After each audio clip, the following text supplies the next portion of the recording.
Well, hello and welcome to Election Day, America. I have an excellent guest joining me today. Her name is Amanda Tyler. I saw a viral video of her testimony at a congressional hearing last week.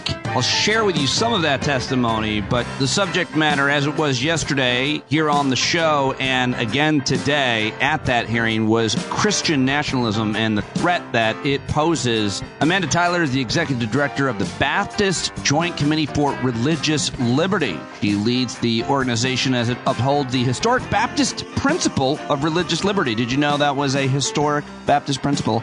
I did not, but I learned it in my prep for her and talking to her today, defending the free exercise of religion and protecting against its establishment by government. She's the lead organizer of that group's Christians Against Christian Nationalism campaign and co-host of a really great podcast that I listened to prepare to talk to her called Respecting Religion. I really liked it. Highly recommend you go subscribe. My conversation with Amanda begins at about 16 minutes in. But I do have a few news stories, a few things to play for you, including my conversation with my friends in Australian morning television from late last night, or there early today morning. They're like 16 hours ahead of us in Sydney, Australia. We talked about Trump's trial yesterday. I'll play that for you as well. I want to remind you there is another batch of Kevin's honey that is available if you want to order it. Kevin was at the Hangout last week talking about it. It is so good, and he is such a good guy. You need honey. He needs your money. Go to the links to get Kevin's honey, everybody. Check it out in the show notes. Get yourself some of that sweet, delicious honey and support Kevin, who is Kevin Richberg, a great, awesome member of our community, usually there at our Thursday night Hangouts.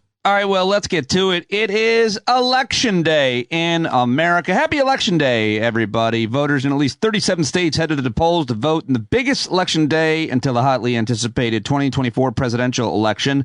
Tuesday, much more than just a dress rehearsal for next year's big kahuna, says ABC News. Control of state government is up for grabs in states that are home to a total of over 25 million people. And voters will weigh in directly on hot-button issues like abortion access through numerous ballot measures. It would be impossible to run down every election on Tuesday's ballots, but ABC News has a few races worth watching in Kentucky. They've got a governor's race there. They've got state senate and state house in a state that I think is getting more attention, so much crucially at risk in Virginia. States had a divided election since 2021 with Republican Governor Glenn Youngkin and the Republican-controlled House of Delegates facing off against a Democratic-held Senate.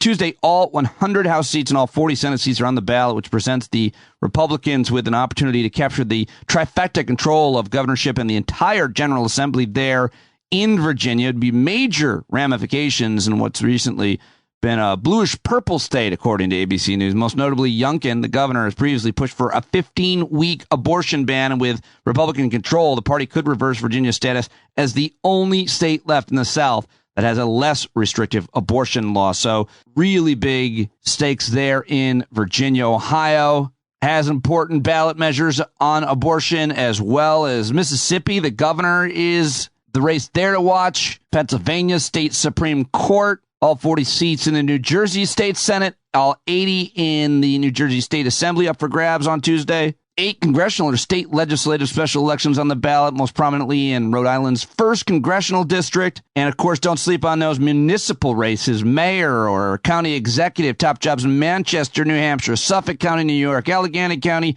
Pennsylvania, Spokane, Washington could all flip parties. You got these groups like Moms for Liberty trying to put parental rights supporters in charge of education in places like Iowa, Pennsylvania, and Virginia. Mayoralship in Houston, and so much more in my town of Clarkstown, New York. I will be up late watching the returns and hopefully at a celebration party for the Democrats where I live that I've been volunteering for over a year, thinking about running for town council myself at one point, as you may remember. That's the election. It is today, ladies and gentlemen. Get out there, vote. Text all your friends to vote. Get involved. Be the change that you want to see in America. Election day, ladies and gentlemen. I'll be in a mood tomorrow, one way or another, as our friend Eric Siegel would say. Hopefully a really good one, a celebratory one. Celebratory? Celebratory. Yeah, I pronounced it. Nailed it. Okay.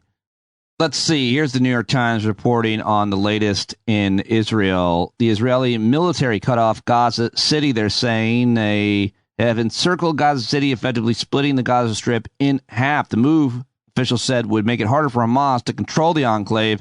Israel has described Gaza City in the north of the enclave as a center for Hamas's military operation. It's close-quarter urban warfare, said Lieutenant Colonel Richard Hecht, an Israeli military spokesman. A lot of infantry working there. Israel said it struck 450 targets last night in Gaza. The extent of the fighting there remained unclear because of communications blackout, but phone and internet connectivity appeared to be gradually returning today, and that is yesterday, by the way. In related news, U.S. Secretary of State Antony Blinken visited Turkey yesterday on the final stop of his Middle East tour. He told reporters that the Biden administration was very aggressively working on getting more humanitarian assistance into Gaza. Just a quick update on what's happening there. Tuberculosis has killed more people in 2021 and supplanted COVID-19 as the world's most deadly infectious disease, reflecting the world's continued failure to get treatments into the hands of people who need them the most. Today, Supreme Court justices will hear arguments on whether the government can take guns from people with restraining orders for domestic abuse. That's a big case. I'll talk with Eric Siegel about that later on tonight and probably post it later on tonight as well. And, of course, the big story yesterday was that Trump testified at his own New York City civil fraud trial.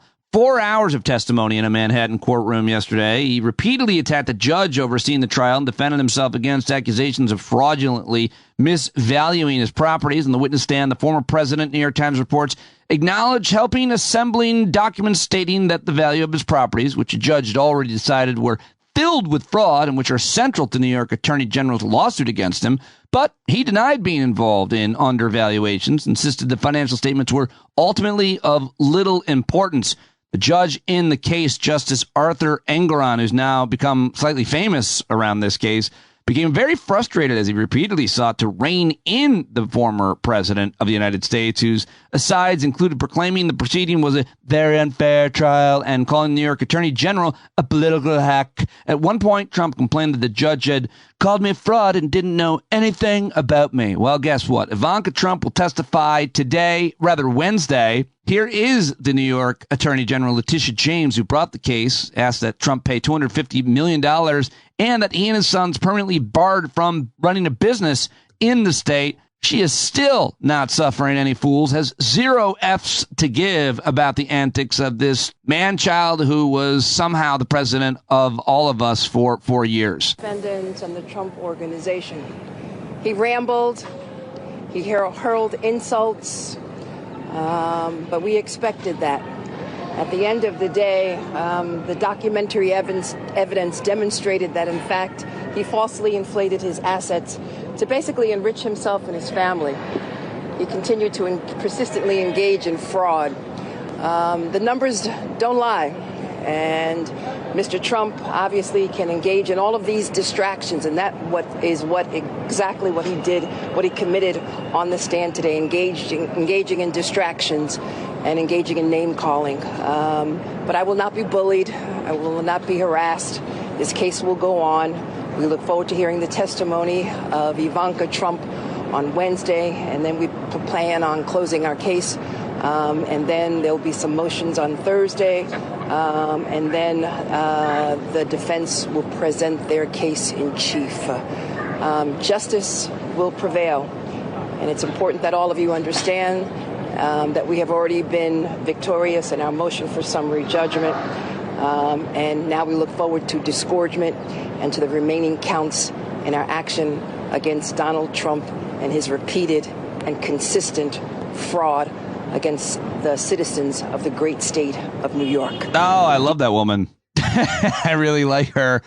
I like listening to her not put up with him. I think that is really great. She is a powerful lady, and she is wielding that power effectively for justice, in my opinion. Well, I was invited to be on Australian morning television, where my very best friend in the world is the co-anchor of their Today Show equivalent, and so I read up on all the legal arguments. At that point, it had wrapped. I got all the experts' analysis. I crunched it, and I regurgitate it to them in as absurd and comical way as I possibly could, trying to have fun around what is otherwise a very serious issue.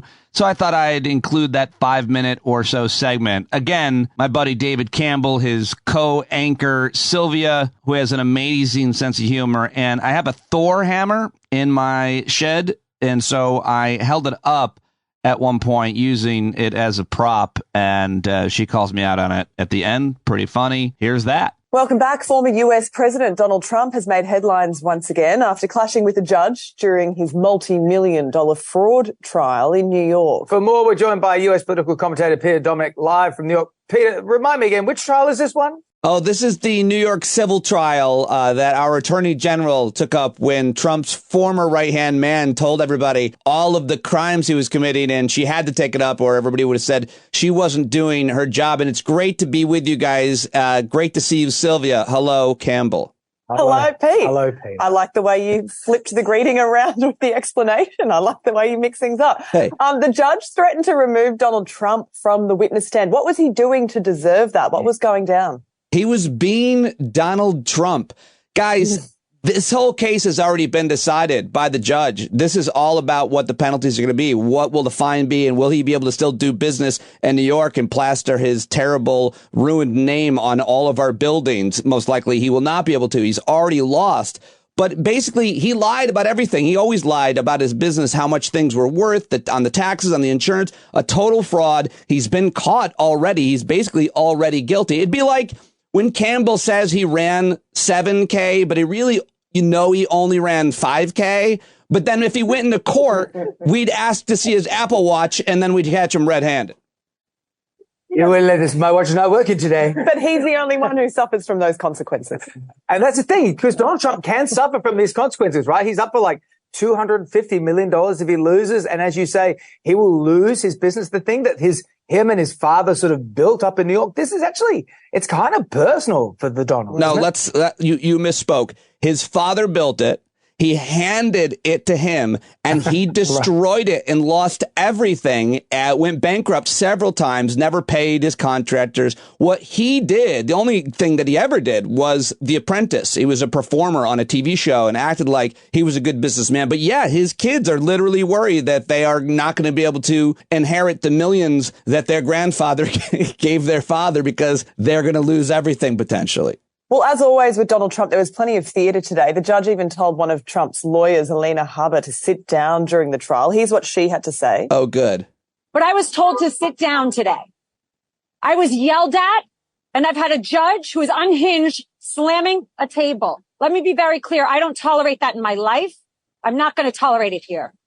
What do you make of all that, Pete? I was just shocked. This judge has not taken any guff from her. Instead of a gavel, he pulled out a Thor hammer, you guys. But there's no video of this, so you just have to trust me. She has never tried a case. She has no idea how to act in front of a judge. When the judge told her to sit down, guess what, you guys? She sat down. When she comes outside, she talks, trying to channel the boss. They're all channeling him and trying to be like him. This is all political now. They know they've lost the legal case, so it's all political. It's just all a performance art. But in that court, Alina Habba, she actually listens to the judge. But as you say, outside of the courtroom, what Trump was probably doing on the stand was political. They've seen the polling. The polling is that in real key states there, a year out from the election against Joe Biden, Trump looks like he could win these key swing states. We're a year away. Tell us how he's faring in the polls and how that's affecting him on the stand. Well, I don't think the polls are affecting him on the stand. I think he's always going to behave the way that he is going to behave because this isn't even a jury trial. This judge is going to decide, and he is completely disrespecting that judge, going after his clerks, and he's been put a partial gag order. He knows what he's doing there. But yeah, the polling is looking good for him, but it's a year, as you said, Campbell, a year out, and so much can change in a year, like Donald Trump could be in jail. And if you think that doesn't make a difference to voters, I think we're lying to our voters. And, it is our long national nightmare here in America. But if he goes to jail where he's likely to be found guilty in many of these cases, I think that's going to change the paradigm of our election. We will see. Pete, always great to chat, and even better when you bring props. We'll see you soon. Thank you. See you soon. Hey, Thanks, guys. We're back home now. And Oh, she got me. She is awesome. Very smart, quick-witted woman. Sylvia Jeffries had a great time with them down there in Australia. And she and Campbell are really great on that show. It was a lot of fun. Always a lot of fun to do live television, much less do it remotely in a foreign country. Real great time. So hopefully you enjoyed that. And now here's an 11-second clip of Ted Cruz choking on his own evil soul while on Fox News Hannity last night. And we look right now at what's happening. These anti-Semitic, rabidly anti-Israel protests on college campuses. People are asking. Oh, you all right there, Ted? You want a drink of water? That was horrible. That would be a horrible thing to have happen to you while you're talking on national television. You had to listen to his podcast. Okay, well, let's get to my guest, shall we? Amanda Tyler is absolutely brilliant, excellent. Loved having this conversation with her. But before I share my interview with Amanda, I want to share a little bit of her testimony from a couple weeks ago on the threat that Christian nationalism poses, and then her back and forth with Max Frost. Congressman Max Frost was really good. That went viral. We reference all of it a bit. So I want to share that with you first, and then we'll get to my conversation with Amanda. Single greatest threat to religious liberty in the United States today, and thus our reputation as leaders in the fight for religious liberty to the rest of the world, is Christian nationalism. Christian nationalism is a political ideology and cultural framework that seeks to fuse American and Christian identities. Christian nationalism seeks to privilege Christians and Christianity in law and policy. We see what happens when religious nationalism in a country is allowed to flourish and use the power of the state to attempt to force a set of religious beliefs or create only one accepted form of religious belief. To oppose Christian nationalism is not to oppose Christianity. In fact, a growing number of Christians, and I am one of them, feel a religious imperative to stand against Christian nationalism. More than 35,000 Christians have signed their names to a unifying statement of principles at the heart of the Christians Against Christian Nationalism campaign, which includes this language, quote, "Conflating religious authority with political authority is idolatrous and often leads to the oppression of minority and other marginalized groups, as well as the spiritual impoverishment of religion. We must stand up to and speak out against Christian nationalism, especially when it inspires acts of violence and intimidation, including vandalism, bomb threats, arson, hate crimes, and attacks on houses of worship against religious communities at home and abroad," end quote. It's deeply alarming that a member of the U.S. House of Representatives openly identifies as a Christian nationalist. Yet all of us who care about religious freedom should be able to quickly and definitively reject Christian nationalism.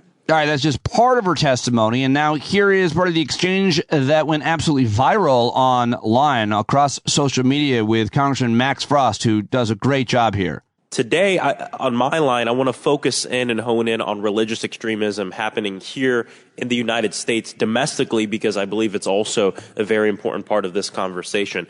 Christian nationalism is a form of religious extremism making its way into our policies and undermining our democracy. These extremist actors are co-opting the language of Christianity and religious freedom to push an undemocratic agenda that seeks the very opposite of what they claim to do. And I want to start off by saying I'm a man of faith. I was raised Southern Baptist. I love potlucks. I was in Awana. I got the Sparky Award. I was in youth band for about 10 years. This is a huge part of my life and part of the reason why I'm so passionate about it. As a man of faith, I know that Christianity is not Christian nationalism.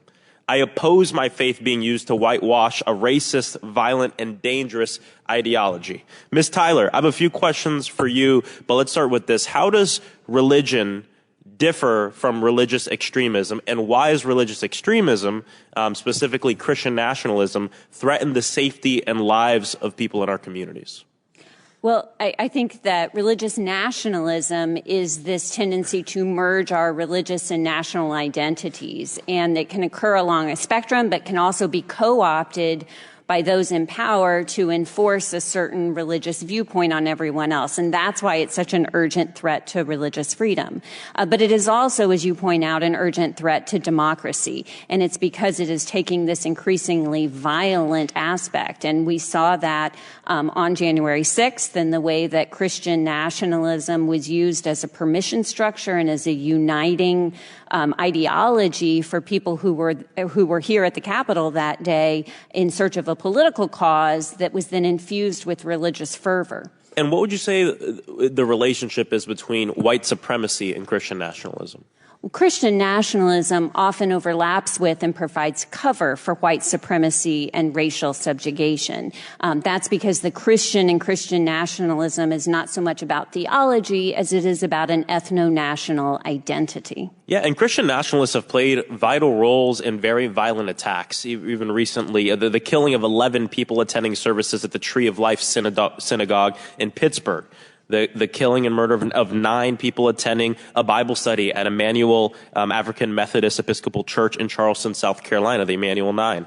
The killing of 33 people shopping at Walmart and Tops in El Paso and Buffalo. Ms. Tyler, how does Christian nationalism pose a threat to our democratic institutions? Well, I think all of those examples are what happens when this ideology of Christian nationalism is used by white supremacists to try to justify their violence. It uses the symbols and the language of Christianity to try to justify what is indefensible. And it turns, again, their hatred into a religious cause, into something that they believe is ordained by God. Most Christian nationalists claim to support religious freedom while at the same time working to have the exact opposite of that happen. Have you noticed a coordinated attempt in America to co-opt the right of religious freedom to try and justify stripping rights away from people?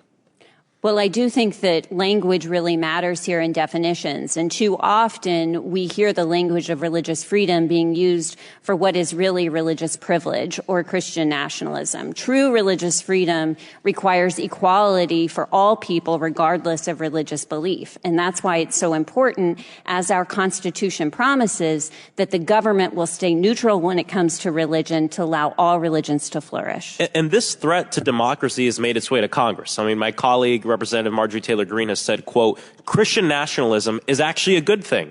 It is an identity that Republicans need to embrace, and I am being attacked by the godless left because I said I am a proud Christian nationalist, end quote. My colleague, Representative Lowen Boebert, said, quote, the church is supposed to direct the government. The government is not supposed to direct the church. I'm tired of this separation of church and state junk, end quote, junk being the Constitution and Bill of Rights. The Bible itself in 2 Corinthians actually warns us against this. Paul warned against this. He warned us against people who would preach of a Christ that differs from the true Christ that we learn about in the Bible. That's exactly what Christian nationalism is doing. I condemn religious extremism everywhere, globally and domestically. We have to recognize the threat it poses to our most sacred freedoms and root it out everywhere. And I think it's incumbent, especially upon us as Christians, and me as a Christian, to be at the forefront of the fight to ensure that white nationalism and Christian nationalism doesn't see the light of day. Thank you, and I yield back. All right, there you go. That is a testimony in Congress last week. You heard her there, and now you get to hear her right here on Stand Up. I can't do it without your support, so understand how much work this is. It's free, but it is not cheap. Patreon.com/Pete Dominic. Please sign up to support the program now. She is the executive director of BJC. As I mentioned earlier, you should listen to their podcast that they co-host, Respecting Religion. Very, very good. Follow her on social media. Check them out at bjconline.org. Ladies and gentlemen, for the first time ever on Stand Up, passionate, brilliant, and very effective, Amanda Tyler joins me right now. I am a big fan. Once I saw your testimony last week go viral, I went down the deep dive. I've now listened to your podcast and seen your work. Now, of course, read your whole bio because I'm going to interview you. And I'm really excited to have you on the show, and congratulations on all of your really important work, and thank you for doing it. Oh, thanks so much, and thanks for having me on the show.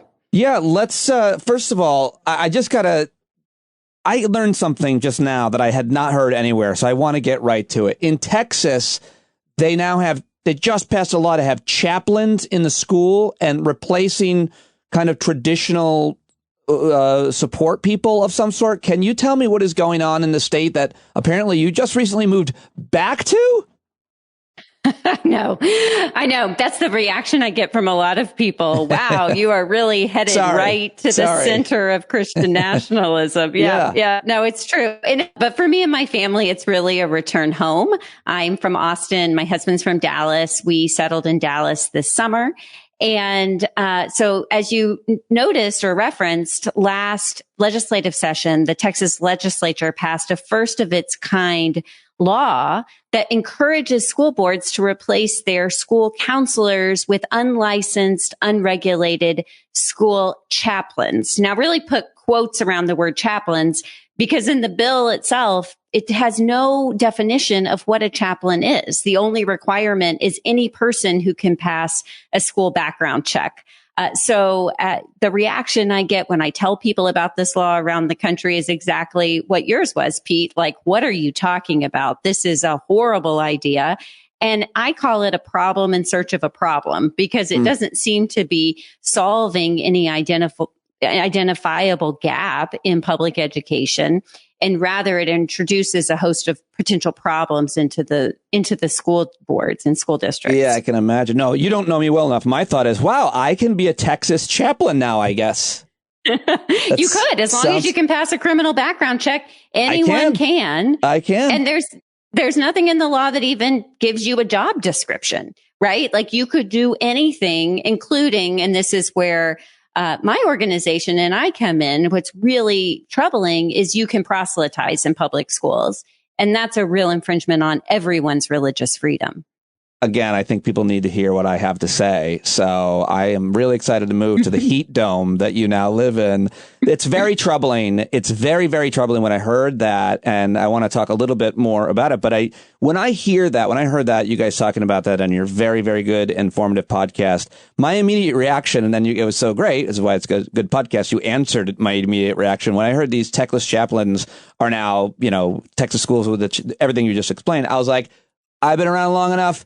Who's behind that? Who's doing that? And then you explain who's behind it. And of course, there's a, quote, shadowy group that wants what? Who are they? And how did they achieve this amazing achievement for them, I would imagine, in Texas schools? Yeah, absolutely. So there is a group named the National School Chaplains Association, which is a subsidiary of a longer standing group called Mission Generation. And right on this organization's Form 990 that they file with the IRS and that it's available publicly, they state as their reason for being that they are trying to disciple into the faith, which is Christianity in their case, into the faith 100 million school children between pre-K and 12th grade by 2025. So this group has really ambitious goals, and they're going to accomplish it, they say, by using school chaplains. And so they went to the state of Texas. They lobbied for this piece of legislation. Again, not something that families in Texas were clamoring for, but this interest group was. And they convinced the Texas legislature to pass their bill. It is now law. And now they're going to other states. They've introduced a similar piece of legislation in Ohio.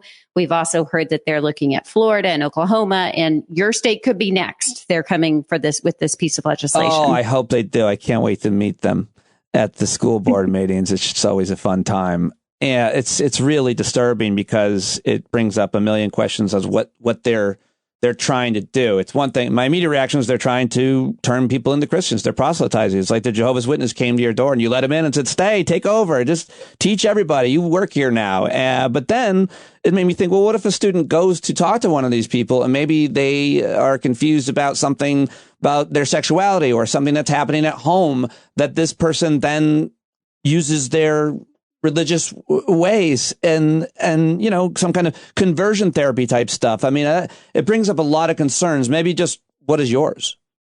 Yeah, absolutely. I think that one could think of any number of places where an unlicensed, unregulated school chaplain could be using their office here as a government official. They are in the schools as a government sanctioned position to push their religious faith on vulnerable school children. That is why, I mean, we have constitutional protections against this, by the way, that we have long had these fundamental ideas of separation of church and state that said that public schools should not be pushing religion on anyone. And that's not just to protect people who aren't Christians. That's to protect Christians too, because there are so many different expressions of Christianity.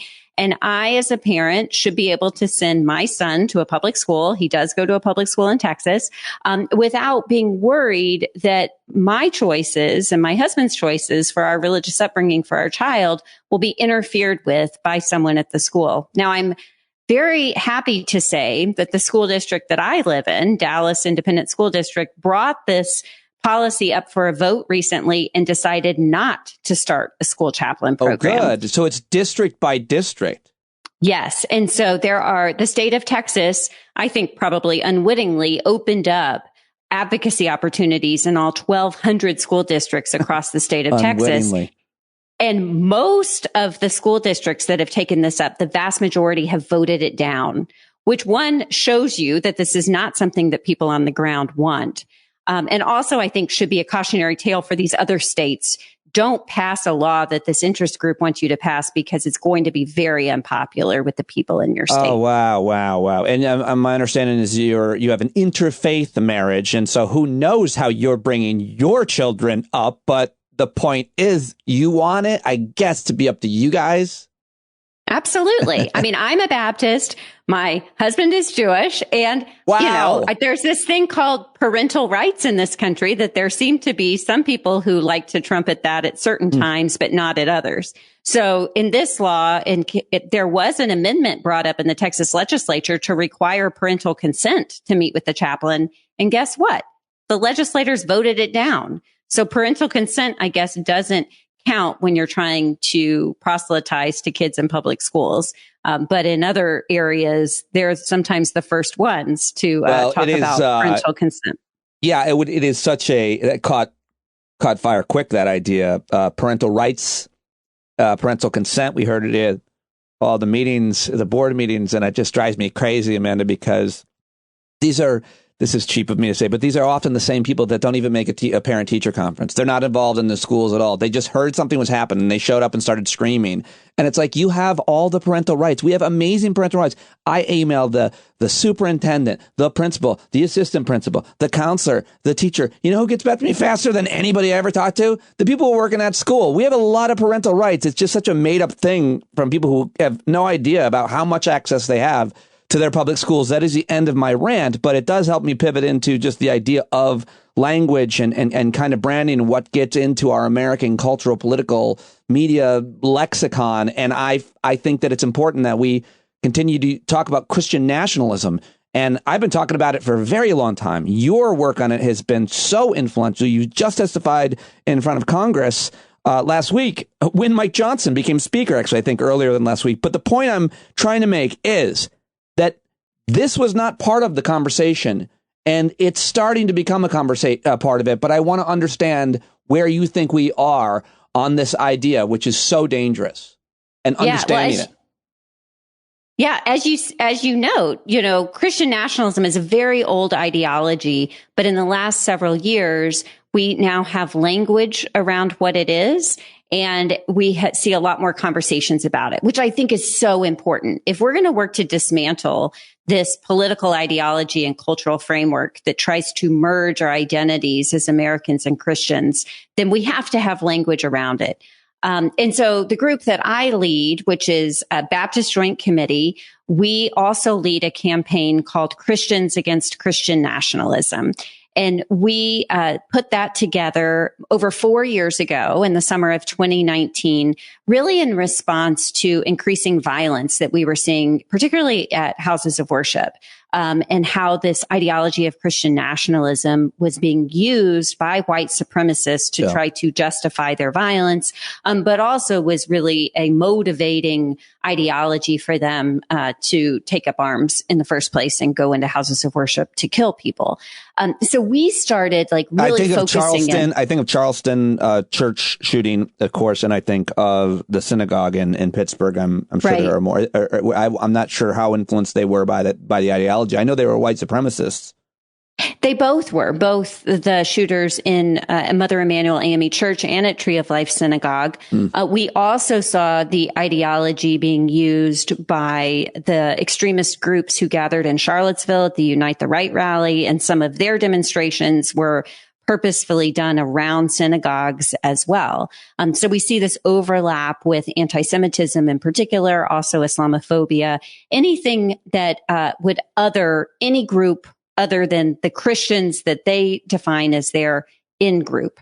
But I do think that we saw a lot more attention being paid to Christian nationalism after the insurrection on January 6th, because of the presence of that ideology, both on January 6th itself, but also in all of those rallies leading up to the insurrection, and how that really worked to unite all these different groups with a common language and imagery, again, to try to justify their violence. For sure. But what I heard on your podcast was that wasn't really centered at the January 6th committee hearings, which were otherwise pretty well received, lauded, or, across the spectrum, obviously not on the far right and on Earth too, but that they did a good job at that. But when I was listening to your podcast, then I talked to Andrew Seidel and others. I think Robbie Jones were part of that paper. Your organization and theirs worked together to look at the Christian nationalist influence in the insurrection. And yet the point I'm trying to make is it doesn't seem like Congress did.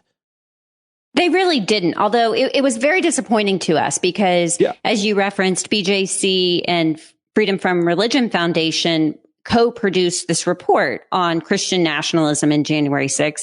We made it available, of course, publicly, but also to Congress. And at that point, the Select Committee actually invited our testimony, our expert testimony, written testimony to the committee. And so we all submitted written testimony to the committee. And then we were waiting to see either the topic come up in the hearings that were televised. But if not then at least in the large report they issued at the end. And it was nowhere to be found.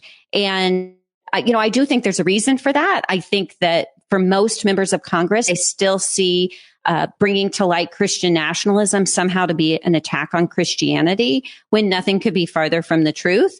And so I think it's up to people like me who identify as Christian and who claim this faith as our own to explain to members of Congress and to the public that to be against Christian nationalism is not to be against Christianity. And that's a point I've made in both times that I've testified to Congress on this topic. What was by the way, just real quick, the reaction when the work that you do in and day out is recognized, kind of really does go viral?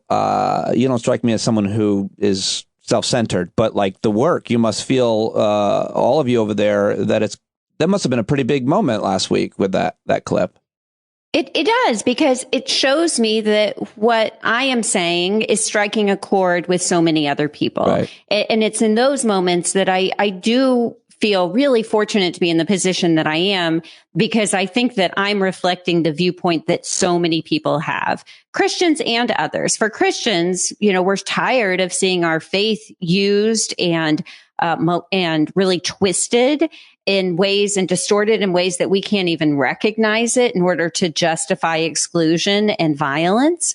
And for non-Christians, I think they're really pleased to say, finally, someone's standing up and, really saying that this isn't Christian, and they're showing a better way to be Christian, in their mind. And so, it really is encouraging that we're not alone in this, and to see the message get out beyond the four walls of those hearing rooms into the broader public. It reminds me frighteningly and almost hilariously, because when I would talk to so many Muslim scholars, comedians, journalists over the years around 9/11, after 9/11, there's always had to be the denunciation and the disclaimer, and then the explanation of the billions of Muslims who are nonviolent and have a different set of beliefs. That's what this is in America now. Like that's what your organization is trying to do. Christians against Christian nationalism, because the Christian nationalism is violent and it's taking people's rights. And my question is, how often do you communicate, and what is most effective? Because I've only just started listening to your podcast, season 5, and so I may have missed it, but I'd love to hear your conversation with the folks that you're trying to explain this to, other Christians who don't understand this. Like, how is it working? What is the most effective way to talk to other Christians and explain to them this threat and what it's doing to them, their communities, their government? Yeah, well, often we go straight to the Bible, to our holy book, to the example of Jesus, whose central message was this gospel of love, who himself was always on the side of the oppressed, the marginalized, who was never on the side of power, and explain how Christian nationalism distorts this gospel of love into this false idol of power. We talk about idolatry, about how Christian nationalism tries to merge political and religious authority in ways that confuse who we are actually serving and worshiping. I think that language of idolatry really resonates with people in Christian spaces because, you know, we know the Bible. We know the Bible says not to make false idols, that our first commandment is to love God above all else. And then the second one, like it, in the words of Jesus, is to love our neighbor as ourselves. And so how Christian nationalism leads us away from following the central commandments of our faith. I think that people that I talk to in churches, and that's where I'm mostly speaking. I speak in churches. I present this presentation on Christians against Christian nationalism, and that really resonates with people. And sometimes they just are looking for, one, just information about what Christian nationalism is, two, to have the tools and to really explore through Bible study, kind of what are some of the religious responses to it. And three, they're just saying, how do I talk to my friends and family about this? And that's where I really urge this other central value of Christianity and other religions too. It's not exclusive to Christianity. And that's having a humble spirit to come at this with a sense of humility that we are all, you know, because we live in this culture, we are all impacted by Christian nationalism. And sometimes we're going to make right decisions. Sometimes we're going to make wrong decisions. And our call as people, but also our call as Christians, is to continue to try to make the right decision. And so there's always a point that we can turn more towards Christianity and turn away from Christian nationalism. How much, I really don't know how much religious leaders, evangelical leaders, are preaching from the pulpit in their churches many of these different ideas. I mean, is it a problem that there's a lot of preachers, religious leaders that sound like Tucker Carlson, you know, that are really fired up about politics, about sexual orientation issues, gender issues, immigrants, race, and so on? Is that because another thing I learned from listening to you guys is that a lot of the people who identify as evangelicals don't actually even go to church. They just, it's like they fall into it in a way, which I thought was really surprising. Where does the problem lie? Is it media? Is it in the churches themselves? How bad is that? Well, I think it's a little bit of all of the above. I mean, I think we have some notable, it's a real minority, I think, but some very loud and notable examples of these pastors, including pastors in places called patriot churches. There's this whole kind of burgeoning movement of churches that will actually paint an American flag on the roof of their building. I mean, those churches are all in, right? But that's still a distinct minority. I think the bigger problem, not just in evangelical churches, but really in all Christian churches, is not always taking on Christian nationalism enough. Because, you know, and this is what I've heard from a number of different pastors is, particularly in churches that their congregants might be more conservative politically, they're like, you know, Fox News has them, you know, dozens of hours every week. I get them 1 hour a week. That it's hard to kind of disciple away from all that they're hearing. Such a good point. And it's not just Fox Media, but it's all these other alternative media sites now that are really spreading election denialism and all kinds of other falsehoods. So the pastors are put in a difficult position, but sometimes their position is not to try to contradict what they're hearing on the news all week. And that's what we're really trying to do is to have churches be willing to have hard conversations about Christian nationalism within their churches, try to counteract what they might be hearing about, in some of these other places about faith and freedom and America's a Christian nation. They're getting that in the culture. Yeah, well, how can we in churches really take some of that mythology and that really contradicts our religion? How can we take that on more directly in church? Well, it would seem we've come to a climax of sorts, because the day that you were testifying about this threat, they elected a Speaker of the House who is a Christian nationalist, I think, by almost every definition, born into it by people like David Barton, who you can tell us about. I mean, his mentors. You shared on your Twitter X Elon Musk Funhouse feed, which you have a great feed, by the way, over there. So I still follow people there, so you should follow Amanda. But you have this, I think you shared his first, Mike Johnson, new speaker's first fundraising or a early fundraising plea, which is so religious, Christian nationalisty, that it made me nauseous. So how do you describe what I'm referring to, this time period where we are at, when now the Speaker of the House is a guy who, did you hear about the app? The app that he shares that keeps him accountable so that he doesn't look at pornography? I should have asked you before I hit record to react to that, so you don't have to, but you can watch the clips. They're from a few years old. He and his son kept each other accountable, is my understanding. Again, you don't need to comment on it because you haven't read about it, but you will after this. It's crazy. What does he mean? And how much do you know? And were you familiar with him? What do we need to know? Where are we at? Yeah, I mean, I think now we have, as the highest ranking person in the U.S. House and the third person, right, in line to the presidency, is someone who is warmly embracing Christian nationalism and has for a long time. I mean, we can look at his legal career. He was an attorney for this group called Alliance Defending Freedom. He has been consistently attacking the concept of the separation of church and state. And in his very first speech, in accepting his new position, he talked about his beliefs that everyone in the U.S. House had been ordained by God.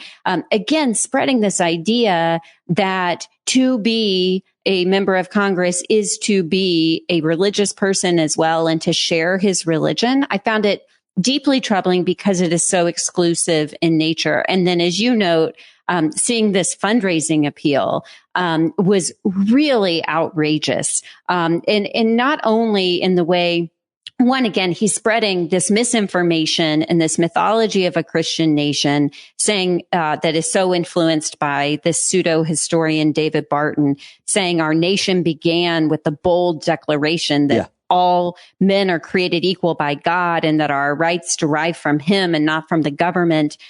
This whole idea that we don't have a separation of church and state, and then saying we can't allow the radical left to destroy the ideals that our country was founded on. So this deeply divisive language and using the language of Christianity to justify it.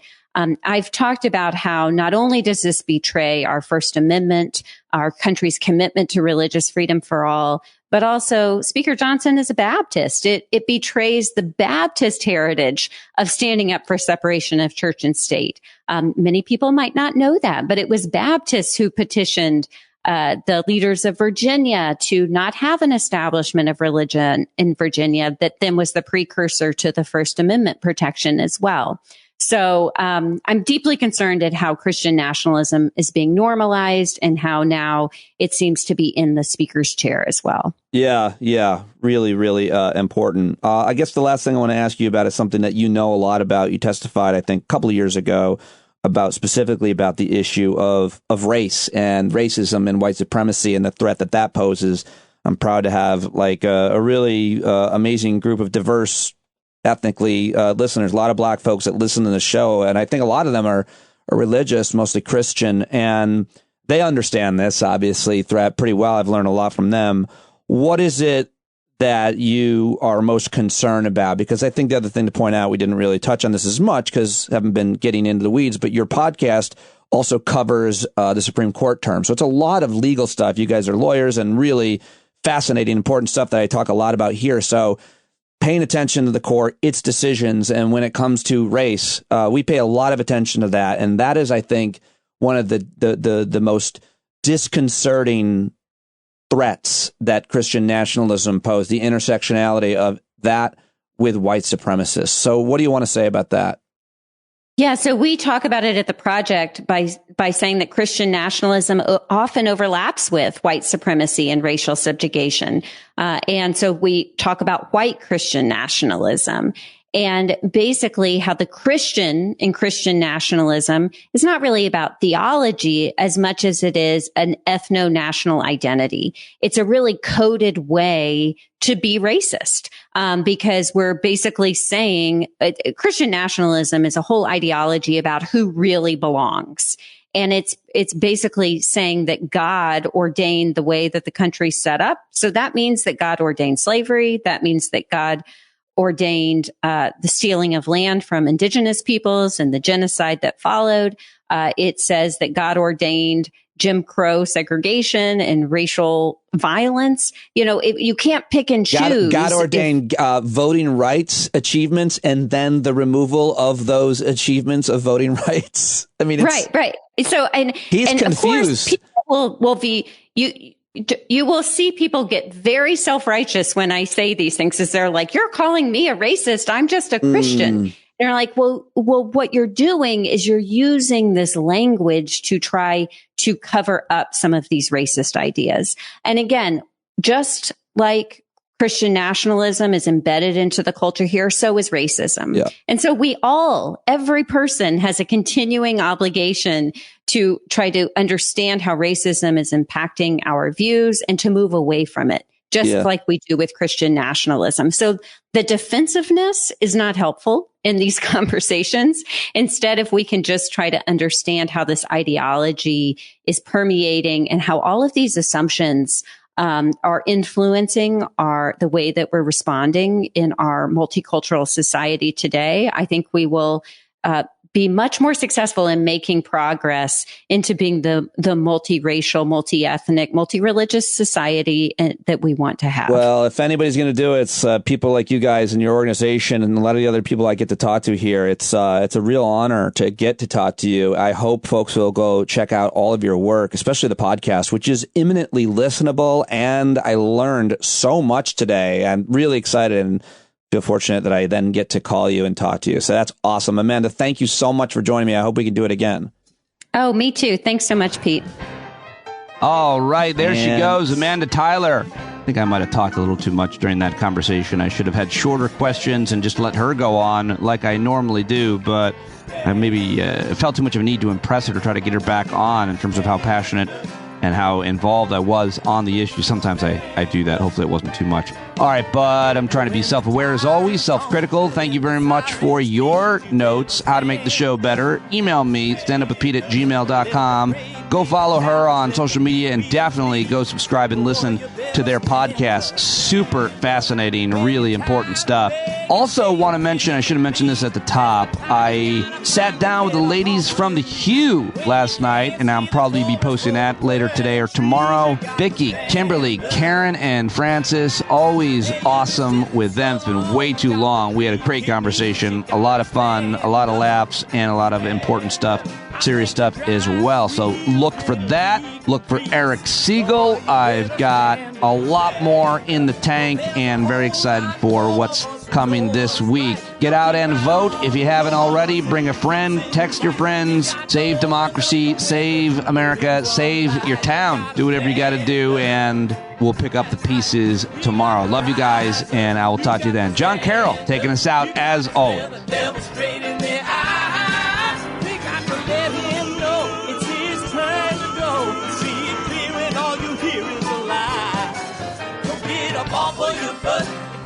Off of your fence, even if it ain't a very friendly audience, they'll begin to listen when you start making sense, and you stand up, stand up. No need to point your rifle to defend your town, just stand up, stand up. You know they can't deny you what you're laying down. Boy, you better stand up, stand up. Show your face of every color, yellow, black, red, and brown.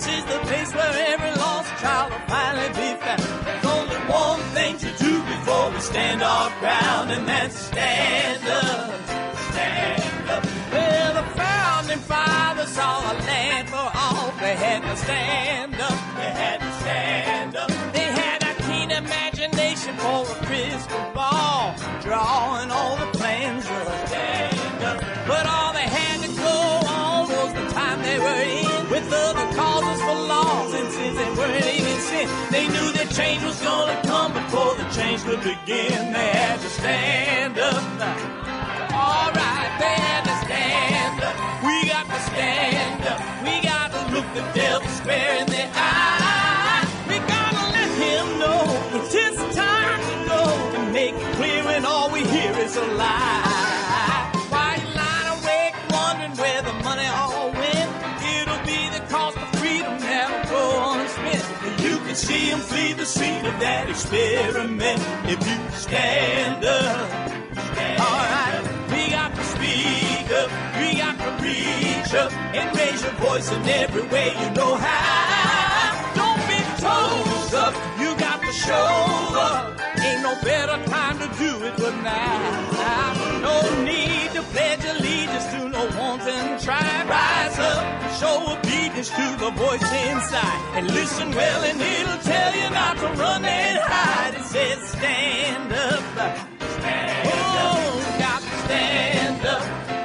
Ooh, come on, just stand up.